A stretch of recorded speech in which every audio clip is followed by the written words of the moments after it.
Okay, I think I got all the screws back in. I need to take a quick break and then I'll come back up and examine it one more time. We'll have to do the end later. We're going to build that out from underneath and then put the board in, and then we'll screw that down, but for now it's good. I don't see any missing right now,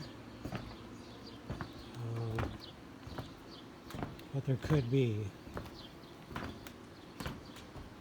Maybe not. Maybe I got them all.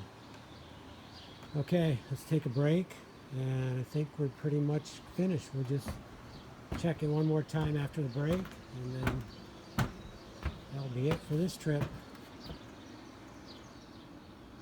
All the old asphalt shingles removed, all rotted boards replaced, re-nailed, and tin roof screwed back down.